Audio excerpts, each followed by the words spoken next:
सबसे पहला सवाल यश श्रीवास्तव मेरा आप ही से है, क्योंकि मैं इस बात को किनारे नहीं करूंगी कि किसी भी पार्टी को चुनाव लड़ने के लिए पैसे की जरूरत होती है। हर एक पार्टी चंदे के पैसे से ही चुनाव लड़ती है, फिर चाहे वो बीजेपी हो, आपकी पार्टी हो या फिर कोई और पार्टी, और एडीआर के आंकड़े साफ दिखाते हैं। लेकिन ये बताइए सर कि अपनी पार्टी की आर्थिक स्थिति मजबूत करने के लिए क्या देश के नाम पर पैसा मांगा जाएगा? देश के लोगों को भावनात्मक तौर पर जोड़कर पार्टी की आर्थिक स्थिति को मजबूत किया जाएगा? पूर्णिमा जी, जैसा कि हमारे वरिष्ठ केसी वेणुगोपाल जी ने अपनी ब्रीफिंग में भी बताया, तिलक स्वराज फंड स्वर्गीय बाल गंगाधर तिलक जी के स्मृति में 1921 के कांग्रेस सेशन में आया था। उस फंड का उद्देश्य था उस समय असहयोग आंदोलन के लिए पैसा जुटाना। असहयोग आंदोलन क्या था, क्यों था, ये हम सब जानते हैं। अंग्रेजों के खिलाफ कांग्रेस लड़ाई लड़ रही थी, आरएसएस वाले तो वहां कहीं थे नहीं। तो उस समय हमारी जरूरत थी कि देश के लिए लड़ने के लिए हमारे पास पैसा हो, तो तिलक स्वराज फंड की स्थापना हुई। मुंबई शहर ने उसका भरपूर प्रतिसाद दिया और जो टारगेट था उससे बहुत ज्यादा पैसा इकट्ठा हुआ। गांधी जी ने उसके बाद एक मैगजीन में बॉम्बे द ब्यूटीफुल कहा था। आज इस देश में हम जब आजादी की लड़ाई एक तरह फिर से लड़ रहे हैं, उस सरकार के सामने खड़े हुए हैं जो सवाल पूछने पर हमारे माइक बंद कर देती है, हमें संसद से निकाल देती है, उसके खिलाफ खड़े होने के लिए, बेरोजगारों के साथ खड़े होने के लिए, गरीबी के साथ खड़े होने के लिए, इन सब के सामने खड़े होने के लिए जिसने एक आदमी को देश का सारा पैसा सौंप देने का सोच लिया है, इनके सामने खड़े होने के लिए हम खुले मन से और खुले हाथों से इस देश के लोगों के सामने अपील कर रहे हैं। हमारी ये प्रक्रिया पूरी तरह पारदर्शी होगी। हमारा पैसा कहां गया, किस तरह उपयोग में आया, ये हर व्यक्ति देख सकेगा। इसी देश में पीएम केयर्स फंड के नाम से वर्तमान प्रधानमंत्री ने खूब चंदा मांगा था रो रो के, लेकिन बाद में बोल दिया कि वो एक प्राइवेट फंड है। पहले उसको सरकारी फंड बताया गया था, बाद में प्राइवेट फंड बता दिया, ऑडिट से बाहर हो गया। पूरे आरएसएस की तरह ये फंड भी ऑडिट से बाहर है। तो भ्रष्ट कौन है, कौन पैसे को छुपाता है, ये हम सब जानते हैं। एक बार फिर कहूंगा, 138 साल पुरानी पार्टी आज इस देश के सामने फिर एक और बड़ी लड़ाई के लिए देश से योगदान मांग रही है। और सिर्फ 10 साल शासन करने वाली भाजपा 500 नए कार्यालय बना के बैठी हुई है, 7 स्टार कार्यालय बना के बैठी हुई है। इनके पार्षदों की गाड़ियां बदल गई। तो पैसा किसके पास सही है, किसके पास गलत है, ये इस देश के सामने प्रत्यक्ष उदाहरण है। मैं देश भर से अपील करता हूं, देश के लिए डोनेट कीजिए। आपका ये पैसा कांग्रेस पार्टी देश के लिए ही लगाएगी, आपके लिए लड़ने में लगाएगी नहीं। देश के लिए कैसे लगाएगी? एक काउंटर क्वेश्चन और उसके बाद प्रमोद स्वामी जी मैं आपके पास आती हूं। बहुत बढ़िया तरीके से आपने इसको यश जैसे एक्सप्लेन किया। आपने एक तो इसको स्वराज मूवमेंट से जोड़ दिया, आपने ये भी बता दिया कि इस वक्त क्योंकि बीजेपी का शासन है तो इस वक्त देश की स्थिति ऐसी है जैसे कि अंग्रेजों के समय पर हुआ करती थी, यानी कि देश गुलाम है। ये आपका परसेप्शन है या देश का परसेप्शन है? ये पैसा देश के लिए है या ये पैसा कांग्रेस के लिए है? आप इमोशनली इन चीजों के नाम पर, देश के नाम पर पैसा जुटाने की कोशिश क्यों कर रहे हैं सर? और वो भी तब जब आपके अपने धीरज साहू 353 करोड़ सर अभी तक निकला है। करप्शन का इतना बड़ा कुआं खोदा गया है और पैसा निकलना बंद नहीं हो रहा है सर। पूर्णिमा जी, मैं समझ गया हूं आपका सवाल।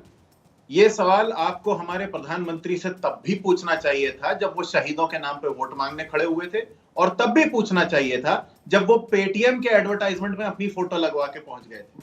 ये सवाल तब उनसे किसी ने नहीं पूछा। मैं फिर कह रहा हूं, स्वराज फंड से हम जोड़ नहीं रहे हैं। बाल गंगाधर तिलक के नाम का तिलक स्वराज फंड हमारे ही इतिहास का हिस्सा है। और इस देश में कांग्रेस के लिए जो पैसा जुटाने की हमारी मुहिम है, वो देश के लोगों के लिए ही है। यश श्रीवास्तव, पेटीएम जो है वो डिजिटल क्रांति का हिस्सा है। पेटीएम, यश श्रीवास्तव सुनिए, अगर मेरी आवाज आप तक पहुंच रही है सर, पेटीएम जो है वो डिजिटल क्रांति का एक पैमाना है, एक मोड है जिसके लिए उसका इस्तेमाल हो रहा था। दूसरी चीज, पूरी बात सर सुनिएगा, पूरी बात सुनिएगा। पुलवामा के बाद वोट मांगने की जो आप बात कर रहे हैं वो राजनीति से जुड़ा हुआ मुद्दा है कि वोट मांगा गया। मैंने पूछा कि देश के नाम पर पैसा मांगना, देश के नाम पर, आप बोलिए हमारी पार्टी के लिए पैसा दीजिए, कांग्रेस के पास पैसा नहीं है, बोलिए आप कहिए कि कांग्रेस को आपको मजबूत करना है। आप डोनेट फॉर देश क्यों कह रहे हैं? मेरा सवाल आपसे ये है। आपको भाजपा से करना चाहिए। जब ये लोहा मांगने पहुंच जाते हैं, जब ये लोगों से पैसा मांगने, राम मंदिर का चंदा 2-2 बार लिया है इन्होंने, हिसाब दिया है क्या आपको? पूछिए इनसे, ये बैठे हुए प्रमोद स्वामी, इनसे पूछिए राम मंदिर के चंदे का पूरा ऑडिट रिपोर्ट कहां है?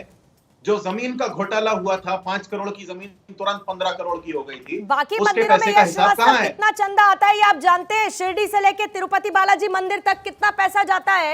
ये नहीं, सारे मंदिरों दोनों का बातें हिसाब अलग है ना निकालिए, सर, वो दोनों कांग्रेस के बातें पास अलग नहीं है है। बालाजी एक पार्टी मंदिर। अपने अस्तित्व बालाजी की मंदिर लड़ाई लड़ कांग्रेस रही के है। पास नहीं है, प्रमोद पूर्णिमा स्वामी जी जरा आइए इस डिबेट में। एक पार्टी अपने एक तरफ अस्तित्व की लड़ाई लड़ रही है, एक पार्टी जिसकी आर्थिक स्थिति बहुत कमजोर हो चली है। बीजेपी जो है सर छलांग मार चुकी है। साल 2021 और 22 में पार्टीज का जो रिजर्व फंड है उसमें बीजेपी के पास 6041 है सर। और ये बात क्लियर है कि अगर किसी के पास सबसे ज्यादा पैसा है, कोई सबसे अमीर पार्टी है तो वो है बीजेपी। बीजेपी ने भी इसी चंदे के आधार पर चुनाव लड़े और 2024 की तैयारी में है। फिर आप लोगों को क्यों समस्या हो जाती है अगर कांग्रेस पैसा मांगती है तो? देखिए, ऐसा है कि कोई भी राजनीतिक दल अगर जनता से पैसा मांगता है तो उसमें कोई बुराई नहीं है, क्योंकि राजनीतिक दल जो चुनाव लड़ते हैं वो जनता से या अपने शुभाकांक्षी लोगों से चंदा लेकर ही लड़ते हैं। लेकिन वो अपनी पार्टी के नाम पे चंदा मांगते हैं, अपनी विचारधारा के नाम पे मांगते हैं, और जो लोग उनकी पार्टी को और उनकी विचारधारा को, उनकी नीतियों को समर्थन करते हैं वो उन्हें चंदा देते हैं। यहाँ आपके शो में जो प्रश्न खड़े हुए वो प्रश्न ये खड़े हुए कि डोनेट फॉर देश, तो कांग्रेस पार्टी देश नहीं है। लेकिन विडंबना ये है कि कांग्रेस पार्टी के एक अध्यक्ष हुआ करते थे देवकांत बरुआ साहब, जो आसाम से आते थे, और उन्होंने एक समय कहा था India is Indira, Indira is India. तो ये लोग, ये इनकी मानसिकता जो है वो आज देवकांत बरुआ जो कांग्रेस के अध्यक्ष हुआ करते थे एआईसीसी के, उनके इस बयान से India is Indira, Indira is India के बयान से इनकी मानसिकता स्पष्ट हो जाती है। तो ये एक पार्टी को देश समझने की भूल जो कर रहे हैं, इस बात पर पे लोगों को आपत्ति है, नंबर 1। नहीं, लोगों को आपत्ति है या बीजेपी को आपत्ति है प्रमोद जी? नहीं, बीजेपी को भी आपत्ति है कि आप कांग्रेस पार्टी अपनी विचारधारा के नाम पर आप चंदा मांगिए, अपनी पार्टी के नाम पे मांगिए, लेकिन आप डोनेट फॉर देश जो बोल रहे हैं ये उचित नहीं है। दूसरी बात इन्होंने कही कि गांधी जी के विचारधारा से बात राहुल लाल जी की आवाज खोलिएगा प्लीज। राहुल लाल जी, अगर आप अपने एंड पे म्यूट हैं तो प्लीज अनम्यूट करिएगा, आपकी आवाज नहीं आ पा रही है। हाँ बोलिए प्रमोद जी, हाँ पूरा कीजिए बात। हाँ, इन्होंने जो 19-20-21 का जो उदाहरण दिया तिलक स्वराज फंड के बारे में और गांधी जी की विचारधारा के बारे में जो बातें कही, तो गांधी जी की विचारधारा और आज की कांग्रेस की विचारधारा में जमीन आसमान का फर्क है। गांधी जी की समाधि पे हे राम लिखा हुआ है, गांधी जी राम धुन गाया करते थे, लेकिन आपके पास तर्क हो तो बोलिए, बकवास मत कीजिए। आप लेवल प्लेइंग फील्ड, चुनाव में अगर पार्टियां जा रही हैं, एक पार्टी की संपत्ति बहुत ज्यादा हो और एक पार्टी की संपत्ति कम हो, तो बिना लेवल प्लेइंग फील्ड के चुनाव का मतलब क्या बचता है? मेरी बात को सुनिए, आपके टर्म में जवाब दीजिए, बीच पर टटर पटर मत करिए। बात विचार बीच में मत बोलिए, बीच में मत बोलिए। काउंटर कर रहे हैं वो प्रमोद जी, काउंटर कर रहे हैं, उनके काउंटर को सुन लीजिए। लेकिन राहुल लाल जी आपके टर्न पर बोलिएगा, राहुल लाल जी आपके टर्न पर बोलिएगा, मैं आती हूँ आपके पास, पूरा समय दूंगी। ठीक है प्रमोद जी, अपनी बात पूरी करें। यश श्रीवास्तव आपके पास आऊंगे। आप मेरी बात सुनिए, उत्तर दीजिएगा। बोलिए प्रमोद जी। मैंने पहले ही कहा कि बात विचारधारा की हो रही है, तो क्या आज की कांग्रेस गांधी जी की विचारधारा पे चल रही है? तो गांधी जी राम धुन गाया करते थे, गांधी जी की समाधि पे हे राम लिखा है। आपको लग रहा है नहीं लग रहा है? जिन लोगों को प्रमोद जी लग रहा है कि आज की कांग्रेस गांधीवादी विचारधारा पे चल रहा है, रिजर्वेशन की बात करते हैं, धर्म के आधार पर रिजर्वेशन की बात करते हैं, तो ये सारा प्रश्न है। आज की कांग्रेस जो है वो इटली कांग्रेस है, आपको लग रहा है आज की कांग्रेस, मुझे लग रहा है कि आज की कांग्रेस गांधी जी की कांग्रेस नहीं है। तो इटली कांग्रेस को गांधी जी का नाम लेने का कोई अधिकार नहीं है। नहीं, आपको गांधी जी का नाम लेने का,